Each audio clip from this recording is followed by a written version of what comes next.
نحمد و نصلی علی رسول الکریم، اما بعد فاعوذ باللہ من الشیطان الرجیم، بسم اللہ الرحمن الرحیم۔ محترم ناظرین، السلام علیکم ورحمۃ اللہ تعالی وبرکاتہ۔ آج ہم بات کریں گے خواب میں قے کرنے کے حوالے سے، یعنی الٹی مارنے کے حوالے سے، اور ان کی مختلف صورتیں ہیں اور ان کی مختلف تعبیریں ہیں۔ مثلا خواب میں بآسانی کے ساتھ قے کرنا، اور یا خواب میں سختی کے ساتھ قے کرنا، اور یا خواب میں کوئی چیز قے کرنا پھر اس کو کھانا، یا خواب میں قے کے دوران پیٹھ سے کوئی چیز نکلنا، یا اسی طرح بلغم قے کرنا، اور اسی طرح خواب میں خون کو قے کرنا، اور ان کے ساتھ جو ریلیٹڈ ہے آج انشاءاللہ ہم اسی کو بیان کریں گے۔ تو آپ سے گزارش التماس ہے کہ آپ آخر تک اینڈ تک ویڈیو لازمی دیکھیں، اور ساتھ ساتھ جس نے ابھی تک ہمارا چینل سبسکرائب نہیں کیا تو آپ ضرور سبسکرائب کریں، تاکہ جو ہمارا نئی اپڈیٹ ہے سب سے پہلے آپ تک پہنچ جائے بآسانی۔ اللہ تعالیٰ آپ کو خوش رکھے، آباد رکھے، سلامت رکھے۔ ضرور سبسکرائب کرے۔ اللہ تعالیٰ تمہارے تمام دعاؤں کو قبول فرما دے، اللہ تعالیٰ تمہارے تمام کاموں میں آسانی فرما دے۔ ضرور سبسکرائب کرے۔ بہت بہت شکریہ، جزاکم اللہ خیرہ۔ چلتے ہیں ویڈیو کی طرف۔ حضرت ابن سیرین رحمۃ اللہ تعالیٰ علیہ نے فرمایا کہ اگر کوئی خواب میں دیکھے کہ اس نے قے کی ہے، یعنی الٹی ماری، اور الٹی جو ہے آسانی سے باہر نکلی، دلیل ہے کہ تو وہ جلد توبہ کرے گا۔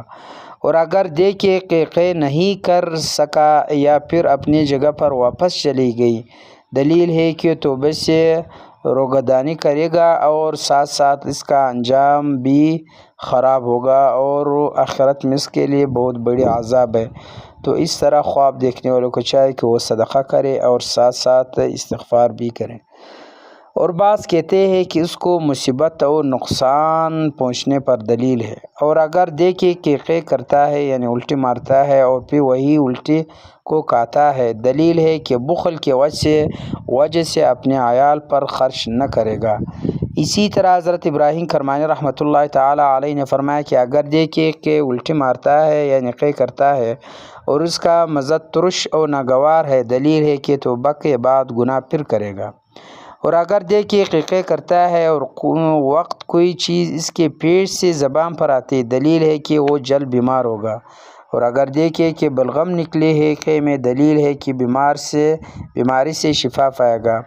اور اسی طرح اگر دیکھے کہ بہت سا خون نکلا ہوا ہے قے کے دوران، دلیل ہے کہ مال پائے گا۔ اور اگر دیکھے کہ صفرا نکلے ہے، دلیل ہے کہ رنج سے امن میں ہوگا۔ اور اگر دیکھے کہ جو کچھ پیٹ میں نکلا ہے، دلیل ہے کہ وہ ہلاک ہوگا۔ اسی طرح حضرت جعفر صادق علیہ السلام نے فرمایا کہ خواب میں قے کا دیکھنا 6 وجہ پر ہے۔ نمبر 1 توبہ، نمبر 3 پشیمانی، نمبر 3 نصرت، نمبر 4 غم سے نجات، نمبر 5 امانت واپس دینے پر۔ بستہ کاموں کا اشارہ اس طرف ہے کہ خواب میں اگر آپ قے کے دوران کوئی اور چیز تمہارے منہ سے نکلا ہوا ہے تو یہ بعض دفعہ مال ملنے پر بھی دلیل ہے، لیکن وہ حرام ہے۔ اور اگر دیکھیے کچھ نے قے کی ہے اور کھائی ہے، دلیل ہے کہ کسی کا کچھ بخش دے گا اور پھر وہ واپس بھی لے گا۔ تو آخر پہ آپ سے ایک بار پھر گزارش ہے کہ اگر آپ نے ابھی تک ہمارا چینل سبسکرائب نہیں کیا تو پلیز بہت بہت شکریہ، میرے چینل ضرور سبسکرائب کریں۔ سبسکرائب سے تو کچھ نہیں ہوتا ہے، مہربانی فرما کر میرے چینل ضرور سبسکرائب کریں۔ اللہ تعالیٰ کو خوش رکھے، آباد رکھے۔ اگر میرے آواز یا کوئی اور چیز میں کوئی کمی ہے تو پلیز ضرور بتائیں، تاکہ میں پھر اس کو آئندہ ٹھیک کروں۔ ضرور سبسکرائب کریں۔ اللہ تعالیٰ کو خوش رکھے، آباد رکھے، سلامت رکھے۔ اللہ تعالیٰ تمہارے تمام کاموں میں آسانی فرما دے۔ جزاکم اللہ خیرہ، وآخر دعوانا ان الحمد للہ رب العالمین۔ آمین آمین برحمتک یا ارحم الراحمین۔